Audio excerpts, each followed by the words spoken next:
Pour ça, la théâtre a commis constaté parce qu'il rattrapait Bino. C'est-à-dire qu'au fin, un casino, après, on se retrouve dans la salle à 1200 places.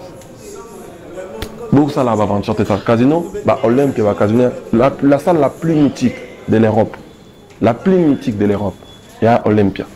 Il y a 1950 places. Le bâtiment permettre le Gamtabandagi lobby à Bandaga Vanga. Match les gars qui déjà. Match les gars qui déjà. Pour moi, respect à là. Et ça bien, et ça n'a rien. J'ai un talent, mon ami. Musicien Oyochaga Vangaï, héritier. Babandi après, on comme ça Vangaï. C'est pas normal. Pour ça, là, il plaisir. Arrêtez la musique. Arrêtez.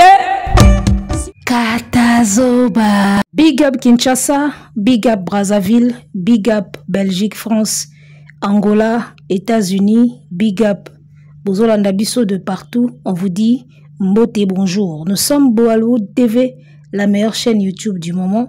L'émission c'est Katazoba, la chronique Intello, animée par Eagle Woman, la maman des aiglons.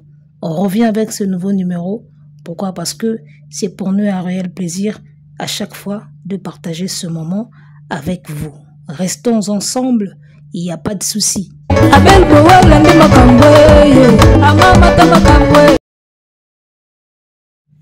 Kobanda akoyaki na Casino de Paris, Kobanda betaki mpiaka, bakiti ya rouge et monanaki ebele mukolo concert na ye, ndeko na biso ya musicien Fabregas akoma na koseka ya mutakoi na vélo.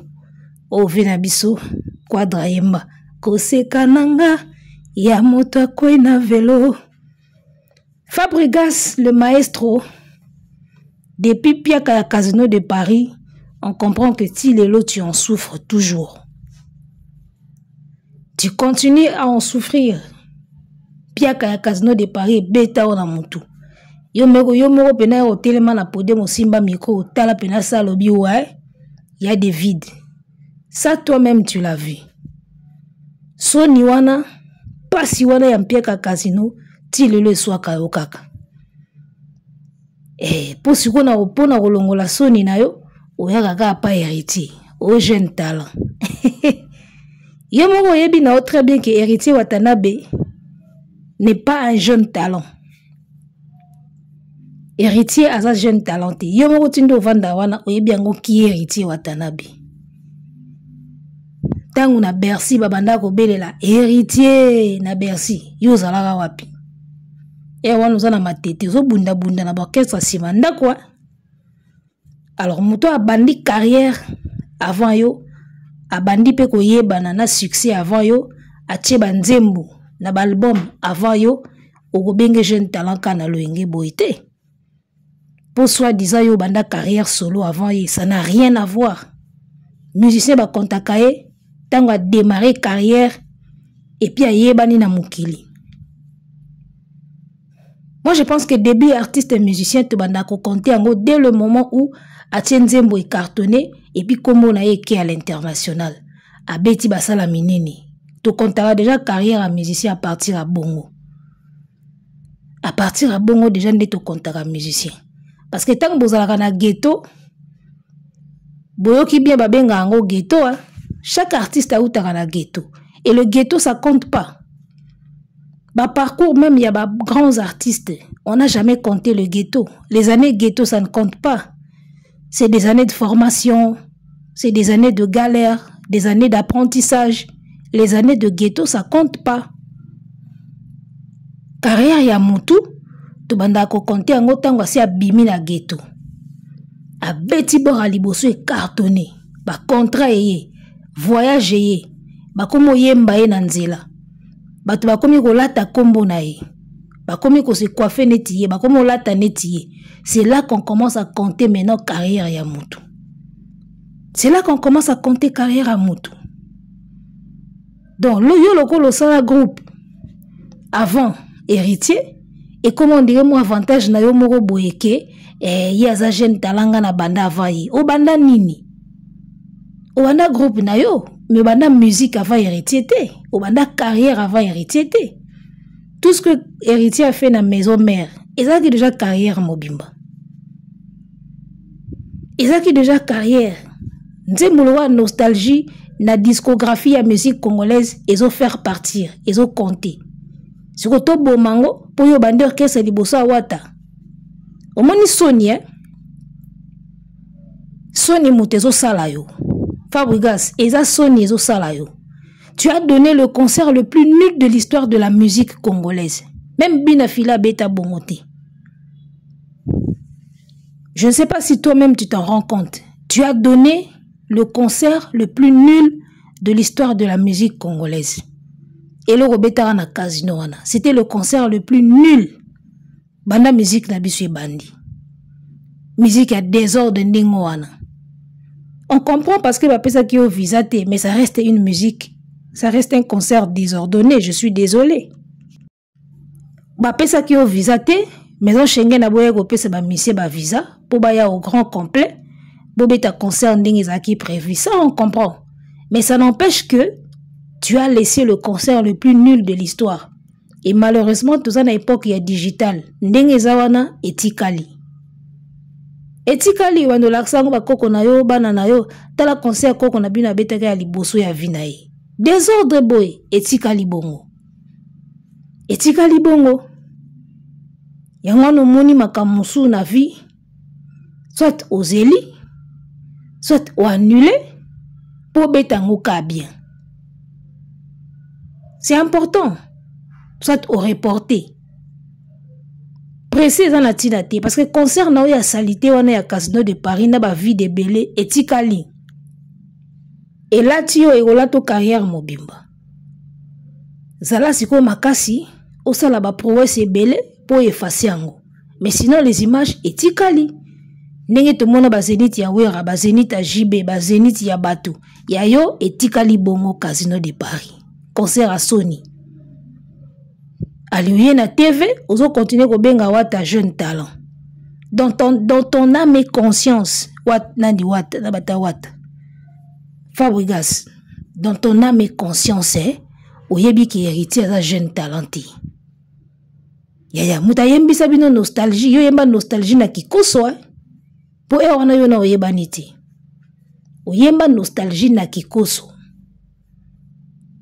Toyebi bino tango bozala na ghetto, boyemba kalba nzembo tout. So boyeba ni elboko mo boya bato. Oyemba nostalgie na kikoso, oyemba gima lela na kikoso. Kie ngana linga malela oyemba ngona kikoso. Avant que ne kokota na orchestre wana, il faut tala bateau bazawana et puis olula bango après que kokota kuna. Ça se passe toujours comme ça. Tu oyana wenge maison mère, otala wata, otala ba ferry, otala bateau. Après yo po yi kokota. Lelo benga héritier jeune talent. Et so pa yo, la réalité va te prouver que c'est pas le cas.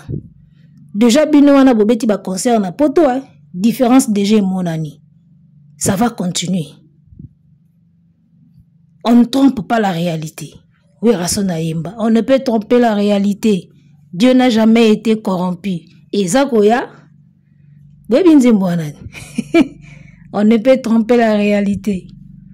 Dieu n'a jamais été corrompu. Ndenga moko makambo tozomona lelo na bato yu arena. Ba Gaulois. Ba kosa ka réalité te. Yo bengaka wata jeune talent. Réalité ko prouver le contraire. Et là quand boye suka na fuka ma. Bino bozo kaka te, bino bano. Tu as donné le plus nul des concerts et histoire à musique congolaise. Yo sa motoko chambanga te. Et obi que même Félix Oisé quoi, à Beta Stade des Martyrs, atabatu bayaka plainte. Mais eloko apesa na podium. So tel yango na image ozo kane lengi. Ozo kane lengi etikali bongo. Tu vois? Etikali bongo. Siko yo obandi na onampiaka. Tala bakiti ya rouge belé na Casino. Toye na podium maman na désordre. Maman na désordre de concert à DJ. Fabregas, est-ce que le concert à Casino de Paris et Bima le roi concert à DJ? Alors que yo anduleman, rombiste. Mwana wenge. Mais tala ndengo tika concert le plus sale ya musique na biso. Obenga wata jeune talent. Et puis yo moko solo bake, eza premier concert na yo na salle mythique, eza première salle mythique na yo. C'est-à-dire que beti première salle mythique ya vie na yo. Yango wana. Yo suko jeune talenté. Première salle mythique ndeni. Fallait yo beta déjà ba salle. Mutu ozo benga jeune talent abeta Zénith avant toi.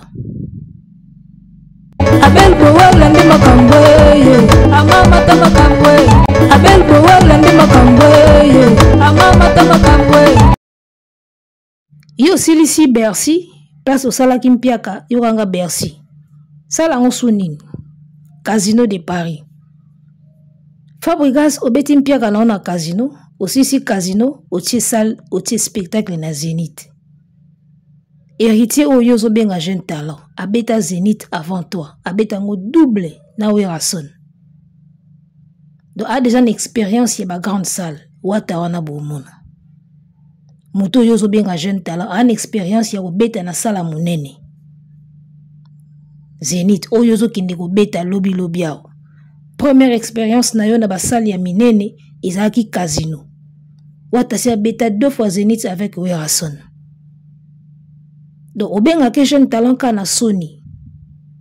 Conscience no yebi. Nebi ki ozaka mwa mayele. Conscience no yebi ki a jeune talenté. Mais le col eza ko arranger yo pour sale lango polémique. Okangami nango. Pour la musique na biso esenga bon. Zana mwa mutu no mobo okangamela ye.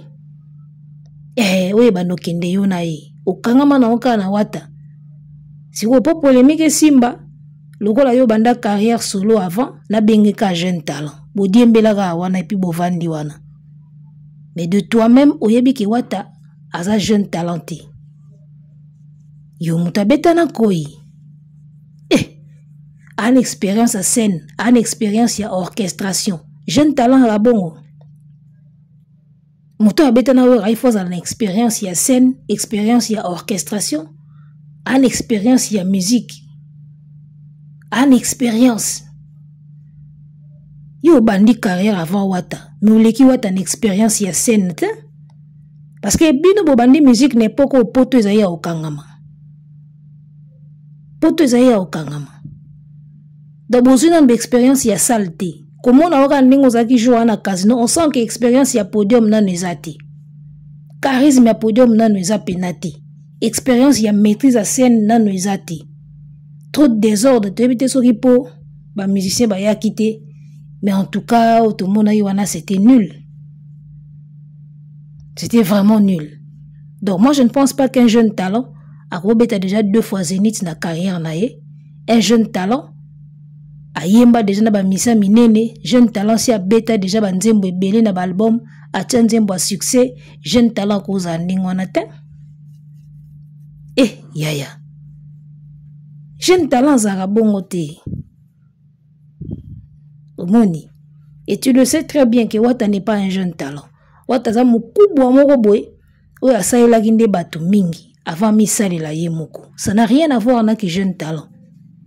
Donc au banda carrière na liboso. Webi koke liboso ya kokoma te.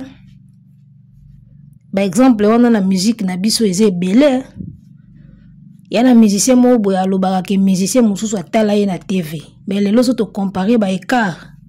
Ma ami sou makokita. Donc au banda carrière solo avant c'est bien. Mais ça garantit est l'eau morte. Parce que Inos bi oya bandika na concours. Moi na auto moni ko ya na concours a uti Goma. Bato imilai, minu minene. Lelo Inosbi azana level moko na yo maestro zate pemina Inosbi. Level oyo Inosbi azana en Afrique, Fabregas oza conscient que yo na Inosbi, tu ne fais pas le poids. Na level oyo Inosbi azana ngo. Tu vois un peu? Donc au banda carrière liboso, eza penza ba assurance te parce que tout le monde na musique, tout le monde ngamna Inosbi azaka preuve tangible que Moutako ou ta sima doublé. Et moi, je suis comme les canaux mikolo na ba contrat. Comme les canaux mikolo na ba nini, ba bien wani. Calendrier. Année au kainos bia beti combien? Ba festival, ba spectacle. O mikolo belé ba beti angote. O mikolo belé ba beti angote. Biso tout, tu vas dire que tu Kinshasa tout le monde a moi outi Goma. Vodacom Superstar concours. Les lotis grand à level mususu à l'équipe a rumbiste belé na level moi na anamuki. Donc yo soko okangamaka na kena banda liboso jeune talent tala wata. Omoni wata za fali à lobby. Vous comprenez? Et déranger ba spiritas tende na lobby lengo mais wata ala fali à lobby. Ah bato bayaka malembe mais era ko koma bo wando tuna oh mais ya bandaka liboso to bandaka après bango ye bana souté. Tu vois un peu. Donc chef azaka chef moto aussi azaka chef na yo na orchestre ata bandi carrière solo après aga chef ayamba yo alakisa yo ki awa boyete boy. Chef aga chef. Vous comprenez? Ngana kamweka ta on azota l'émission na yo na papi mboma émission ngo sali. Oh, c'était ma première expérience na salle mythique. Ah, mais yo za maître yo banda avant batutu. Eza sous première salle na ondeni. Oui, il fallait beta déjà ba salle. Baninga baba jeune talent yo ndoza maître. C'est que maître ngo bandi ba salle mythique ka lobby. Nebisa yo musique yo e ozangisa batu musu maele bisala sala na bilanda e ozangisa batu ebele maele awa na kosote.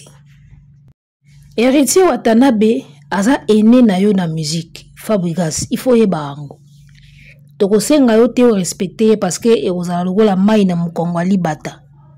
On va pas te demander de le respecter parce que respect pour la bio la musique est inutile tout senga ngo pour otira la ozalate. Watazala chef tant yo na maison mère okuta ye chef otika ye pe chef. Donc akoko ma jeune talent te kapo yo banda qui soit disant orchestre liboso. Non. Kokende liboso za kokoma te papa. Surtout la musique na biso a Congo. On a vu des gens qui ont commencé avant lelo yo batu baleka bango. Comprendre? Batu ba double bango pena ya tembe. Héritier Wata c'est un professionnel, Héritier Wata c'est un biaka na musique. On parle de la musique en général. Soto na carrière solo oui yo banda avant yi, mais la musique en général. Et loko eza ko lier bino nyonso, et loko eza ko définir bino tout c'est la musique. Eza ba carrière solo penzati. Eza na no musique. Donc muta banda musique avant yo, abanda ba scène avant yo, abanda ba salle avant yo. Abanda ko tia ba nzembo avant yo, ba album avant yo. Abanda ko solo na ba prêtre avant yo, ko boaka batu avant yo. Ko somba car avant yo, makambo ebele avant yo. Parce que bino tango boye ko kota ba wengi wana ba wata bazali déjà si bazwa de makambo. Parce que ba orchestre kala ezali na ko umela te. Lelo nde batu bakomi ko kemba, ba misie bakomo kemba bakomo umela. Na kala ba orchestre bande na ko umela te, ko kota ka lelo. Au tie vocal et cartonné, au salinze mo et cartonné, aux yeux car, aux yeux voyage, aux yeux makambo. Surtout que tu vois Hassan de la forêt, ya bandene kutuko umelate. Yangia mazaki soka mutoye, apesi makambo. Makambo simbi, voyage déjà un temps, car déjà kozwa ba prêtre déjà ba solo la yo. Omoni. Donc yo yana wengi okuta déjà ba héritier ba na tout. Ba héritier ba de na stabilité. Oyeka aboye pour sali carrière liboso au jeune talent. Mais avant yo binisa ya mado, wata déjà yembisa biso nostalgie. Ya lelo na mone koki, o rappela kanga bomona na ngai. Mais wata si abinisa biso avant, si yembisa biso avant. Abinisa biso avant, yembisa biso pe avant. Avant yo ya na ba ya mado. Atika pena biso na sango ya héritier na Zénith. héritier jeune talent zala bongo te ba preuve oyo wata sali na musique jeune talent sala ngona te et yesi ba belela na concert ya munene héritier eloko ane tikala jeune talent so na gare du Lion batu batala ka ekaboy mais wata komi na gare du Lion talangoma faut sentir que mbiaka faut sentir que mbiaka ba preuve belé surtout vandeli yango awa to bimisa ba preuve belé que wata si mbiaka rien à voir na ki jeune talent maman na mbiaka wata anozomona et puis bango babanda musique n'époque ya bien époque au poto ezo futa ba wata babandi succès époque pe na musique epesa opesi musique pe pesio bino kutu boye kuta makambo ekomi na ba stream poto ekomi ya kokangama ba wata babanda musique période bien bazo makambo avant bino donc voilà koseka muta ko ina velo ndezo sala yo depuis ozwa mpiaka na Casino de Paris en tout cas eloko wana isala ko pasi na sentir pena ki piaka wana marka yo tikala yo mbanga pe ya moko soki leki koloba trop fo bomona randingo wana donc voilà obundana na ona conscience piaka wana ya Casino etikali na ba image etikali yo na conscience obundana na ndingo wana ata mutauti na salle ya 6000 places a totoli pena 6000 places après ça a quitté na salle ya 1300 places tant que ezam piaka te c'est bon au monde na musique na biso Fabregas na biso lo moko réalité moko za ko échapper pour na passe ya mpiaka o esala na Casino de Paris na musique na biso mpiaka ezara lisumu musique na biso esalama na ba plein vous comprenez mpiaka nde eza lisumu plein c'est bon donc tindenge eza wana peu importe capacité au bêta soka salle eza pleine et qui est refoulée et qui ba tondi bien pour nous ça nous arrange soni ezate eza la salle ya 200 places eza la 500 places tant que ba tondi na musique na biso c'est bon donc yo o sala ki ba vide na salle na yo o bundana na onka yo moko na conscience on peut quitter de salle ya 6000 tina salle ya 1300 du moment où eza ba mpiaka te c'est bon donc o luka moto yo boko diembela na mpiaka na yo wana parce que pas wata biloko wana eza nango te eloko esalo pasi yango wana voilà je suis désolé mais bundana na onga ndingo wana chacun portera sa propre charge en bon entendeur. Arrêtez la musique, arrêtez quoi.